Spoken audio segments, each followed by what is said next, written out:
अब तक आपने देखा, अभिनव एक अय्याश लड़का था जिसे रिया के प्यार की कदर नहीं थी। रिया जो अभिनव से सच्चा प्यार करती थी। अभिनव को भूत प्रेत जैसी बातों पर भरोसा नहीं था। वो रिया के साथ अपने दादाजी के गांव जाता है, जहां लोग उसे नीला महल से दूर रहने की चेतावनी देते हैं।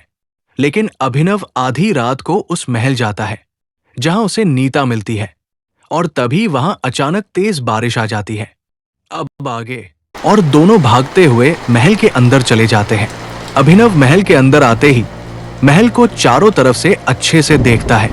अभिनव को महल बहुत पसंद आया था। महल को देखकर अभिनव बोलता है, वाओ, क्या महल है ये यार, ये कितना सुंदर है। लेकिन यहाँ कुछ ऐसा था जो अभिनव को महल से भी ज्यादा पसंद आ रहा था, और वो थी नीता। नीता बारिश में भीगने की वजह से पूरी तरह गीली हो चुकी थी।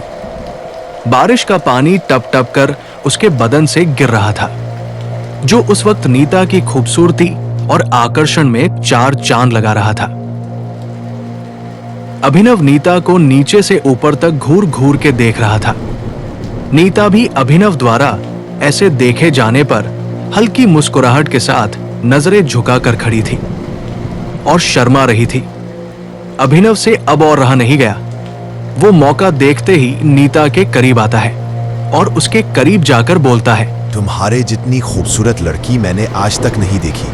तुम बारिश में पूरे गीली हो चुकी हो, तुम्हें ठंड लग सकती है। तुम अपने कपड़े क्यों नहीं बदल लेती?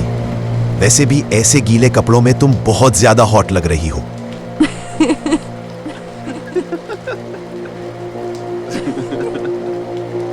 नीता बिना कुछ बोले शर्माते हुए अभिनव को अपने साथ ऊपर कमरे में ले जाती है। अभिनव कमरे को देखते ही देखता रह जाता है और कहता है, यार, ये कमरा तो तुमने ऐसे सजा रखा है जैसे तुम्हें पहले से ही पता था कि मैं यहाँ आने वाला हूँ और हम दोनों मिलने वाले हैं। और जैसा कि गांव वालों ने बताया था कि ये एक भूतिया महल है, वैसा तो यहाँ कुछ भी नजर नहीं आ रहा है। ये गांव वाले भी ना बेवकूफ के बेवकूफ ही रहेंगे। ऐसा कहकर अभिनव और नीता जोर जोर से हंसने लगते हैं। पता नहीं क्यों, पर नीता अभिनव की किसी भी बात का कोई जवाब नहीं दे रही थी। वो बस अभिनव की बातें सुन रही थी, लेकिन कुछ कह नहीं रही थी, जो कि थोड़ा अजीब था। लेकिन अभिनव को इस बात से कोई फर्क नहीं पड़ रहा था। उसे बस अपने काम से मतलब था। धीरे धीरे अभिनव नीता के करीब आता है। उसकी सांसों की गर्माहट उसके चेहरे को छू जाती है। नीता की पलकें झुक जाती है। शर्म से उसके गुलाबी गाल और भी लाल हो उठते हैं। अभिनव उसकी नजरों में खो जाता है, जहां बस उसके लिए ही अनगिनत एहसास तैर रहे होते हैं। वो धीरे से अपना हाथ उसके गाल पर रखता है। उंगलियां उसके कोमल त्वचा पर बिजली सी दौड़ा देती है। फिर बेहद कोमलता से वो उसके गाल पर एक मधुर चुंबन रख देता है, हल्का पर इतना गहरा कि नीता का दिल धड़कने लगता है। नीता भी अपने आप को रोक नहीं पाती। वो उसकी ओर झुकती है, उसकी गर्दन में अपना सिर टिका देती है।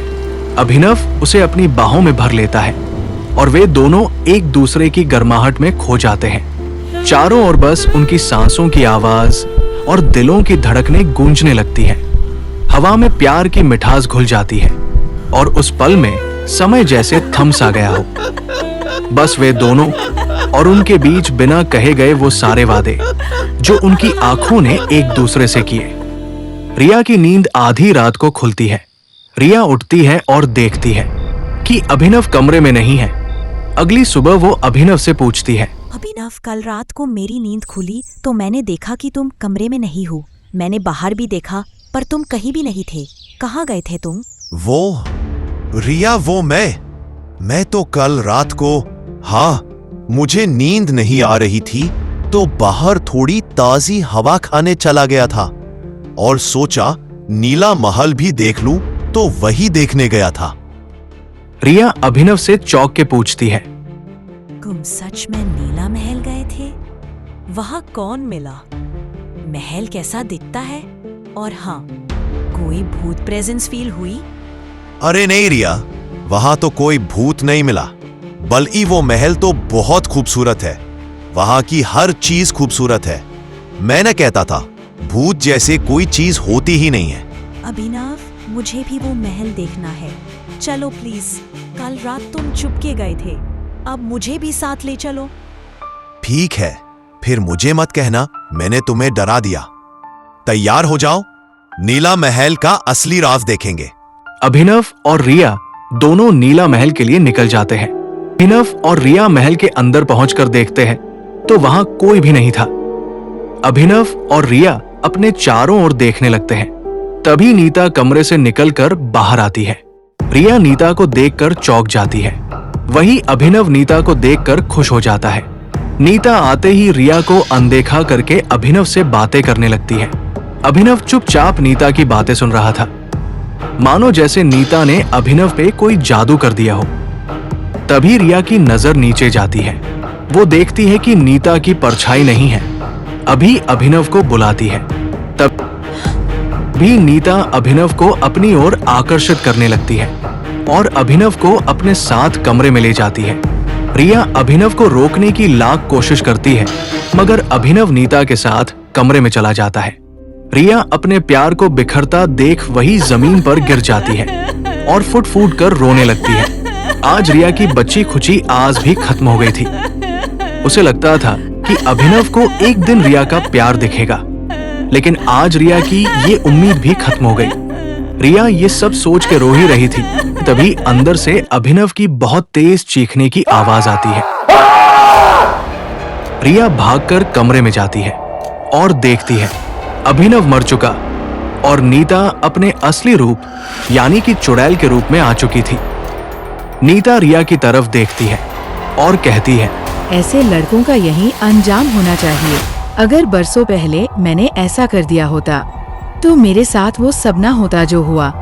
तुम भी इसके साथ हो, इसलिए अब तुम भी इसकी तरह तड़प तड़प कर मरोगी। रिया किसी तरह वहां से अपनी जान बचाकर भागती है। तभी उसे अभिनव की दादाजी की कहानी याद आई, जिसमें उन्होंने बाबा रामदास का जिक्र किया था। वो भागते हुए बाबा रामदास के पास जाती है और उन्हें सब कुछ बताती है। बाबा रामदास रिया से कहते हैं, बेटी, तुम्हारे पास वक्त बहुत कम है। मैं तुम्हें सारी बातें अभी नहीं बता सकता, लेकिन इतना जरूर बता सकता हूँ कि नीता एक सताई हुई औरत है जिसे संभोग का श्राप लगा है और जिसकी वजह से ये इतनी भयानक चुड़ैल बन चुकी है, और वो हर साल एक लड़के को मौत के घाट जरूर उतार देती है। और हाँ, अभी के लिए तुम बस इतना जान लो कि उस घर में विक्रम की अस्थियां हैं। हमें उसे लाके जलाना होगा, तब वो चुड़ैल तुम्हारा कुछ नहीं बिगाड़ पाएगी। विक्रम की अस्थियां लाना रिया के लिए चुनौती थी। वो शायद ये काम अकेले नहीं कर सकती थी, इसलिए रिया की सुरक्षा के लिए बाबा रामदास रिया के साथ हवेली जाते हैं विक्रम की अस्थियां लेने, जहां नीता, रिया और बाबा को रोकने की कोशिश करती है। वो उन्हें खुद को मुक्त करने से रोकती है, लेकिन रिया और बाबा विक्रम की अस्थियां जंगल में जला देते हैं। रिया बहुत डरी हुई थी, वो रोए जा रही थी, लेकिन उसने हिम्मत नहीं हारी और विक्रम की अस्थियां जला दी। नीता उन्हें रोकने आती है, लेकिन तब तक विक्रम की अस्थियां जल चुकी थी। नीता बहुत तेज चीखती है और धीरे धीरे धुएं में बदलकर गायब हो जाती है। रिया अभिनव की याद में दुखी होकर कुछ देर अकेले वहीं खड़ी रही। फिर जब रिया वहां से जा रही थी तो अचानक उसे बहुत तेज हंसने की आवाज आती है और एक आवाज आती है जो शायद नीता की थी। तुम्हें क्या लगता है मुझे मुक्त करना इतना आसान है? नहीं,